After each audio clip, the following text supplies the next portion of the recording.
Hello and welcome to our tutorial video on how to use a program called Video Editor. Now, Video Editor is built in to Windows 10 and on your lab computers, so we're just going to choose it. If you can't find it on your desktop, if you just click on the Windows button and type in Video Editor, then it will pop up at the top, and the first thing you'll see is this sort of screen here. And we're going to start a new video project. So click on the button over there and it'll bring up this screen here. Now, always a good idea to name your video. We're actually doing Carnival today. We're using our swim carnival footage.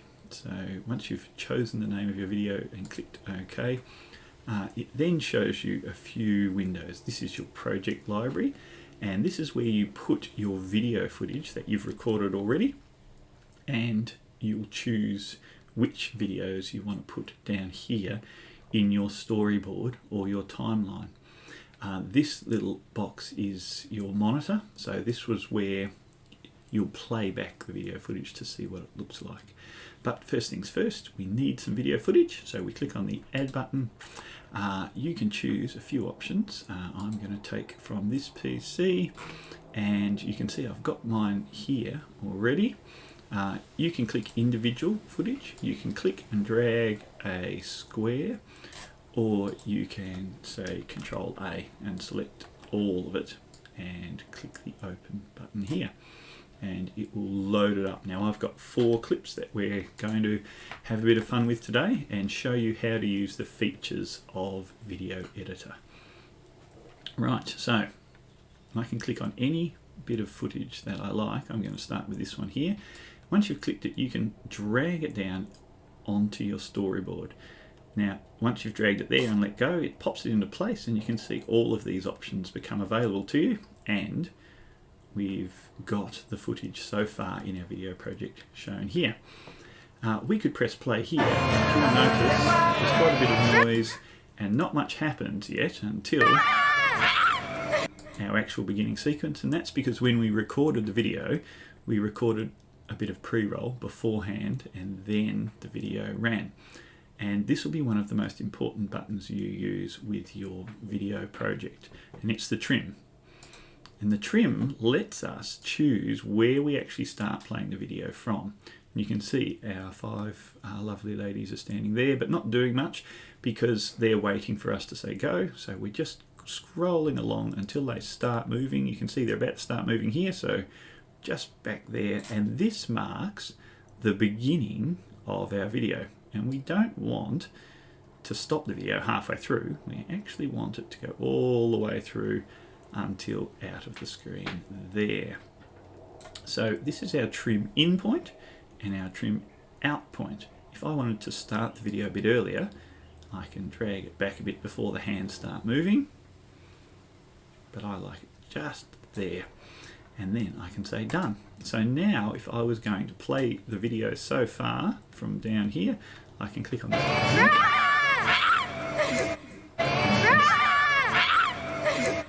And you can see that it starts pretty much straight away. We don't have any excess sort of standing around footage at the beginning. All right, what next? I might choose, this one will do. Now, we can grab and just drag and drop the footage anywhere we want. If we don't want it there, we can't just drag and throw it back again. We can just click and get rid of it, or you can actually swap the footage around in the storyline, in the storyboard here. But I'm actually going to put that one there so that we can show you how to do some extra features. Now, this is one that we're going to start with. We've already trimmed it up. What is it though? We can add some titles to tell the viewer what is actually going on, and you can pop a title in there, as you can see, or you can actually write the title straight over the top there. So we don't need to add a title card there. We can just add text straight here over the top of the video. Now, you type your text up here. We might call it Carnival, because that's what we're going for. And then you can choose your style. You can see how it changes down here automatically. Well, that's not a bad one. I might choose this one though, Adventure. And so it overlays the title with the wording straight away, and you can choose where you want it just in the layout section. So it's just a click to choose where you want it to go to. I'm going to leave it down the bottom there.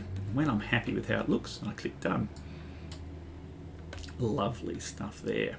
Okay, now let's move on to our next bit of video. As we said before, first things first, we're going to have to trim it up.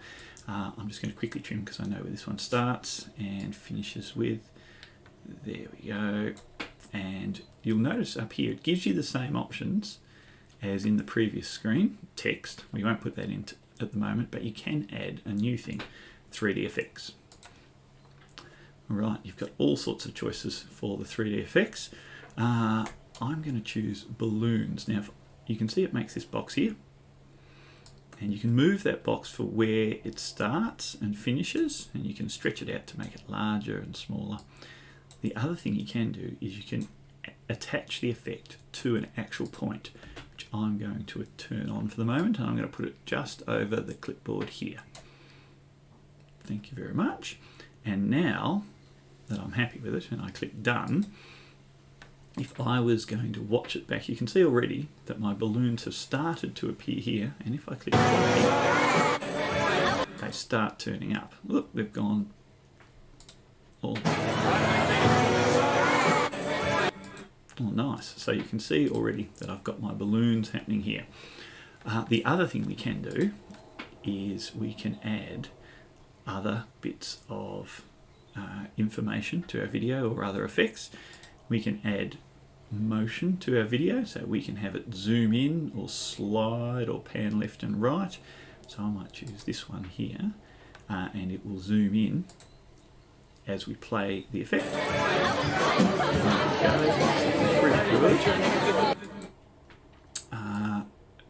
And you'll notice that if I move this slider, it actually zooms across the whole lot.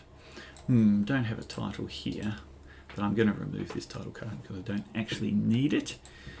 So I can just keep all my bits and pieces there. That's a right click, by the way. You can right click and it gives you the same options here, up here, but also a couple of extras, which we're not going to use there. And one last but not least one here, tick on that one.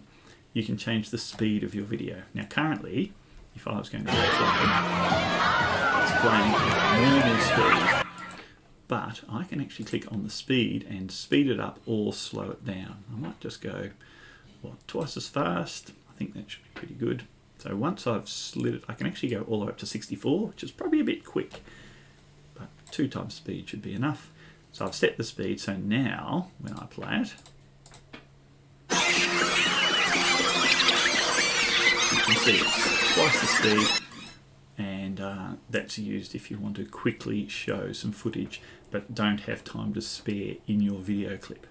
So we've shown you a few quick effects here. Let's run through the whole lot so far. So we've got the carnival one. We're moving on to the balloons. Zooming in the speed. To do that. Not bad. But the other thing you can do, and I forgot to zoom it up to make it a bit easier for everybody, the other thing we can do is add some background music. Now there's plenty of options if you click on that link to choose lots of stuff there. I'm actually going to choose Clown Parade, and you can actually synchronize your video to the music's beat, and it will adjust the speed of the video to suit the actual music. Up to you on whether you or not you'd like to do that. I'm just going to leave it as Clown Parade, not going to sync it, and click done. And now let's go back and have another go.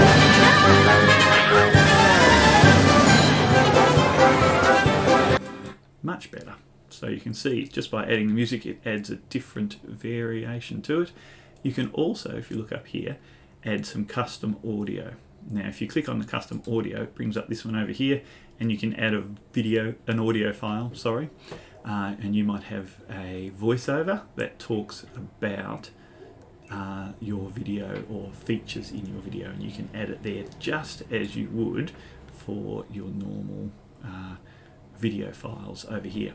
And you can add it to wherever you want to start and finish wherever you want to there, and using a trim to start and finish your audio just like your video. Anyway, let's say that you've copied your video into your storyboard, you've created your video and you're pretty happy with how it looks. Now you have to get it out of this video editor and make an actual video file that other people can use and see. And that's up here. So if you click on Finish Video, it will ask you about your video quality. Now, high, 1080p, that's a standard high definition video, and most of the time it'd be best to choose that one. But if you're worried about file size, you can also choose medium or low quality, and then you can click Export to save it. So we're going to choose high. There are other options on this, but most of the time you just leave those as they are, and then click Export, and then it's just like a normal one. You can just click Save to save your video wherever you like. Click Export. Once you've clicked that, then your video will take a bit of time to save, but not long, and you'll have your video to show everybody else.